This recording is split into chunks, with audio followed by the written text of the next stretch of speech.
Audiolibros en 15 minutos. Suscríbete al canal y explora un nuevo libro cada día. Nuestras emociones son el producto de la evolución, y aún están en sintonía con las preocupaciones de nuestros antepasados. Si alguna vez te has sentido avergonzado después de llorar a rabiar durante una película de Pixar, es posible que hayas deseado hacer que tus emociones fueran menos visibles. Pero las manifestaciones externas de emociones como estas son en realidad herramientas evolutivas muy útiles. De hecho, estas reacciones emocionales, a veces incontrolables, son innatas y siguen siendo provocadas por las mismas cosas con las que tuvieron que lidiar nuestros antepasados. Por ejemplo, los animales eran la principal amenaza para nuestros antepasados, y algunos de estos depredadores existen desde hace tanto tiempo que han quedado grabados en nuestro cerebro, lo que siempre provoca una reacción temerosa. El psicólogo sueco Arne Öhman probó esta teoría en 1993. Quería determinar si las personas de hoy en día son más sensibles a cosas como las arañas y las serpientes, que también habrían sido una amenaza para nuestros antepasados. Entonces, Öhman mostró a sus sujetos una imagen de una araña acompañada de una descarga eléctrica. Luego repitió este procedimiento con la imagen de una bonita flor, también acompañada de una conmoción. Una sola descarga eléctrica junto con la imagen de la araña fue suficiente para que las personas reaccionaran con miedo cuando se les mostraba solo la imagen de la araña. Por el contrario, se necesitaron muchos más choques para que la gente temiera la imagen de la flor. Vale, pero, ¿qué pasa con una amenaza más moderna, como las armas? Öhman repitió el experimento, esta vez combinando un choque con la imagen de un arma moderna, y luego con la imagen de una araña. Una vez más, el miedo ancestral demostró ser más poderoso. Los sujetos de prueba tardaron tanto en reaccionar con miedo ante el arma como en reaccionar ante la flor, mientras que la araña seguía siendo aterradora de forma innata. Esta es una evidencia sólida que sugiere que nuestras emociones, especialmente las basadas en el miedo, son heredadas de nuestros antepasados y sus experiencias. El trauma infantil puede provocar emociones volátiles, especialmente cuando repite patrones ancestrales. A veces nuestras emociones pueden desafiar la lógica. Si tienes miedo a las alturas, probablemente sepas que, cuando estés de pie en lo alto de un edificio alto, incluso si el techo está bordeado por una barandilla alta y una red de seguridad, siempre tendrás miedo de caerte. Las emociones irracionales como estas pueden ser extremadamente poderosas, especialmente si son el resultado de un trauma infantil. Pensemos en Tim, uno de los clientes del autor. Cuando era niño, el padre de Tim tenía la costumbre de burlarse de él de una manera que, para algunos, podría parecer bastante inofensiva, sin embargo, a Tim le pareció cruel e insensible. Por ejemplo, mientras aprendía a andar en bicicleta, Tim, como la mayoría de los niños, de vez en cuando se caía. Cuando esto sucedía, su padre se reía de él, y contaba a otras personas que Tim apenas lograba subirse a la bicicleta antes de volver a caerse. Este trauma se quedó grabado en Tim, y lo hizo extremadamente sensible a cualquier forma de burla. Por lo tanto, si se burlan de Tim por perder un juego de mesa, tiende a arremeter irracionalmente con ira. Si vamos un paso más allá, y rastreamos los traumas humanos más generales hasta nuestros antepasados, descubriremos que nuestras reacciones emocionales pueden ser aún más volátiles. Tales reacciones primitivas se producen en lugares inesperados. Por ejemplo, un decano de la Universidad del autor explicó cómo podía mantener la calma, la serenidad y la serenidad cuando trataba con miembros del cuerpo docente que rechazaban propuestas en las que él se había esforzado mucho. Sin embargo, cuando se queda atrapado en el tráfico, la historia es diferente. El decano tiene una ira extrema e irracional en la carretera. Aunque no lo creas, esta es una reacción que se remonta a nuestros antepasados. Por supuesto, nuestros antepasados no tenían automóviles, pero el territorio era muy importante para ellos, al igual que poder moverse. Ser retenido por un oponente era una experiencia común y perturbadora que podía tener consecuencias mortales. Es por eso que un atasco de tráfico puede desencadenar un patrón emocional antiguo y provocar esos estallidos irracionales tan conocidos. La tristeza se revela a través de las cejas internas levantadas, las mejillas contraídas y los labios ensanchados. Ahora que tienes una mejor idea de dónde provienen tus propias emociones, ¿cómo reconoces las emociones de los demás? Examinemos una fotografía en particular para ver qué podemos determinar. En 1971, la prensa publicó una fotografía de Betty Shirley, que acababa de perder a su hijo a manos de una red de pedófilos en Texas. La expresión de su rostro es claramente de tristeza, pero, ¿qué es exactamente lo que lo hace tan obvio? Uno de los signos más claros es la elevación de las puntas internas de las cejas, justo por encima de la nariz. Este es uno de los signos más fiables, ya que se trata de una reacción involuntaria. Además, incluso si alguien está tratando de ocultar su tristeza, a menudo podrás detectar este signo revelador. Y se nota que la tristeza de alguien es abrumadora cuando aparece un pliegue vertical entre la parte interna de las cejas levantadas, lo que hace que la expresión sea aún más dramática. En la fotografía, la intensidad de la tristeza de Betty Shirley se puede leer solo en su frente, se pueden ver las cejas levantadas y el pliegue vertical. Pero otras partes de su rostro también delatan su tristeza. En la misma fotografía, los labios de Betty se ensanchan horizontalmente, formando una triste mueca.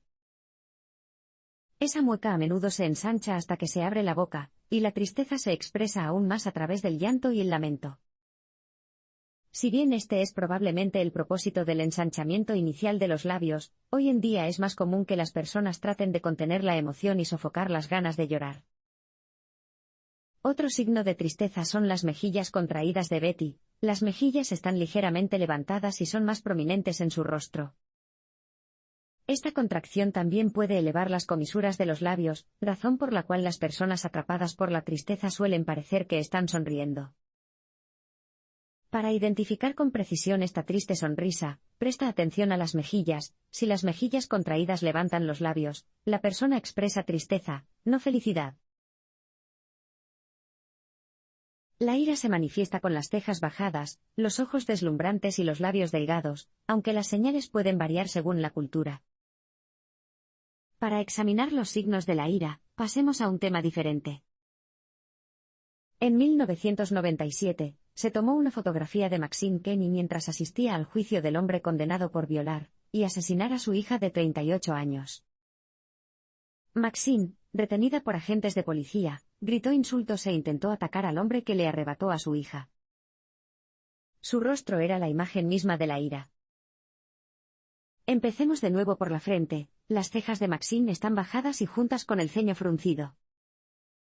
Bajo este ceño fruncido, sus ojos miran fijamente al hombre que asesinó a su hija.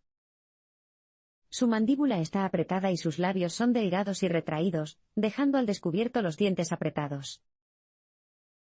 De todos estos signos de ira, el más confiable es el adelgazamiento de los labios. Esta es otra ocurrencia automática que no se puede controlar de forma voluntaria, por lo que resulta útil cuando se trata de detectar si alguien está ocultando su enfado. Es una de las primeras señales de que la ira se está gestando en alguien e incluso puede aparecer antes de que la persona se dé cuenta conscientemente de ello. Dicho esto, no todas las personas con labios estrechos están enojadas. La verdadera señal es cuando los labios de alguien se vuelven más delgados de lo normal. También debes tener en cuenta que no todos los signos de ira son universales. Varían de una cultura a otra. Tomemos como ejemplo a los pueblos indígenas de Papúa Nueva Guinea. Cuando expresan una ira incontrolable y una posible violencia, cierran la boca y aprietan los labios. Esto es lo opuesto a lo que vemos en el mundo occidental, donde la gente suele abrir la boca y gritar para expresar una ira extrema. Por otro lado, cuando los habitantes de Papúa Nueva Guinea enojados muestran la boca abierta, esto significa que su ira está controlada, y que están dispuestos a hablar en lugar de recurrir a la violencia física. Una vez más, esto es lo opuesto a los occidentales, que muestran una ira controlada cerrando la boca, y reprimiendo los insultos que de otro modo lanzarían. Los ojos son el lugar donde buscar el miedo y la sorpresa. Las pistas sutiles te ayudarán a notar la diferencia. Imagínese vivir en un edificio de apartamentos de gran altura y sentarse tranquilamente en su balcón. cuando de repente un cuerpo cae junto a usted en su camino hacia el suelo. Lo más probable es que su reacción emocional sea una expresión de miedo o sorpresa. Pero, ¿cómo notaría la diferencia un observador? Esto puede resultar complicado, ya que los signos, como los párpados levantados, son ambiguos y pueden indicar tanto miedo como sorpresa. Entonces, veamos otra fotografía que realmente captura el incidente descrito anteriormente. En 1978, una mujer que realizaba un truco promocional en un rascacielos de Nueva York perdió el equilibrio y cayó al suelo, hiriéndose gravemente. Sorprendentemente, el fotógrafo Lou Liotta capturó a la mujer mientras caía junto a dos hombres que estaban parados en su balcón. También se capturó la expresión de los rostros de los hombres y, en este caso, los rasgos más destacados son sus párpados levantados. Dada la situación y la expresión de sus ojos, lo más probable es que los hombres expresen sorpresa. Si expresaran miedo, sus párpados se elevarían aún más. La diferencia entre una mirada de miedo y una mirada de sorpresa es muy leve y varía de una persona a otra, pero hay signos específicos a los que prestar atención. Cuando ves párpados inferiores tensos que hacen que los ojos parezcan grandes y congelados, es una señal segura de miedo. Lo vemos en una fotografía de 1973 que capturó al patinador Charlie O'Connell en el aire, justo antes de caer. O'Connell está claramente aterrorizado. Sus párpados inferiores están tensos y los superiores están muy elevados, sus ojos parecen sobresalir en forma caricaturesca. Sin embargo, las personas pueden esforzarse mucho para ocultar sus emociones, especialmente cuando se trata del miedo. Sin embargo, la tensión en los párpados inferiores es algo que no podemos controlar, así que esté atento a esta característica. Siempre delatará las verdaderas emociones de alguien. La sonrisa y la voz de alguien pueden indicar diferentes tipos de felicidad, pero no todas las sonrisas son genuinas. Si alguna vez has visto las caras de amigos y familiares dando la bienvenida a un ser querido después de un período de servicio en el ejército, lo más probable es que hayas visto las sonrisas radiantes que acompañan a las expresiones de verdadera alegría. Si bien la sonrisa de una persona es el signo más reconocible y universal de emociones felices, la voz también desempeña un papel importante. Después de todo, una sonrisa puede significar muchas variaciones de disfrute, desde diversión, relajación y placer sensual hasta alivio, euforia y gratitud. Por lo tanto, para identificar mejor la verdadera emoción que se siente, debemos recurrir a la voz. Los psicólogos ingleses Sophie Scott y Andrew Calder descubrieron que, al prestar atención a la voz, a las personas les resultaba fácil distinguir entre los diversos tonos de disfrute mencionados anteriormente. Y esto es clave, porque la sonrisa es una expresión compleja y no una que siempre signifique disfrute. Por ejemplo, muchas personas usan una sonrisa simplemente por cortesía, sin sentir ninguna emoción agradable.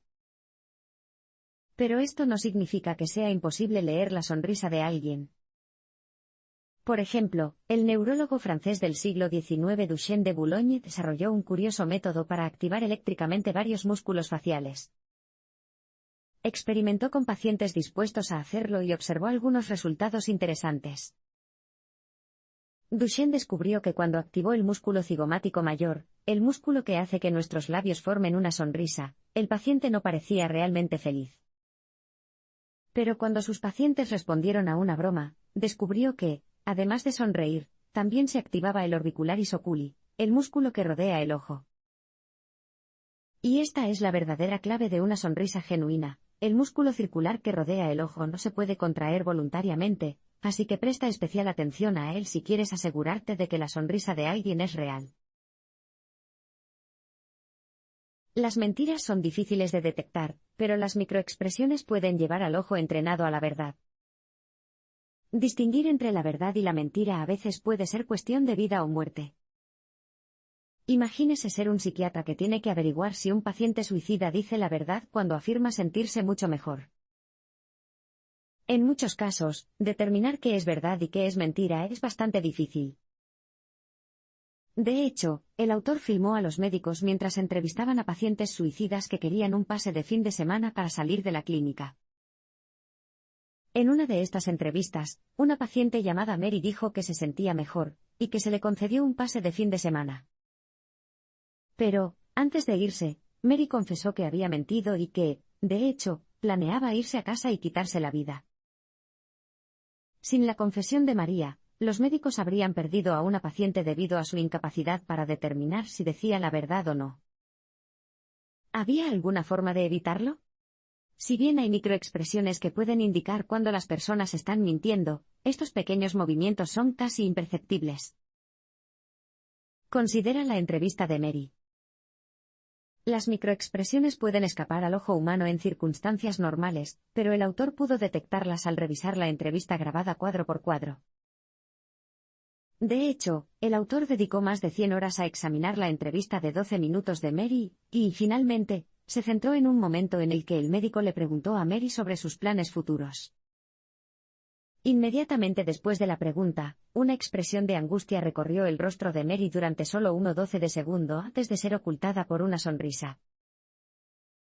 Esta inquietante microexpresión apareció 3 veces a lo largo de la película, revelando que Mary ocultaba sus verdaderas intenciones. Por lo tanto, si bien estas microexpresiones a menudo escapan a la vista desnuda, proyectar entrevistas filmadas para detectarlas podría ser una forma de evitar futuras tragedias potenciales. Los detectives emocionales a veces necesitan aprovechar las herramientas a su disposición.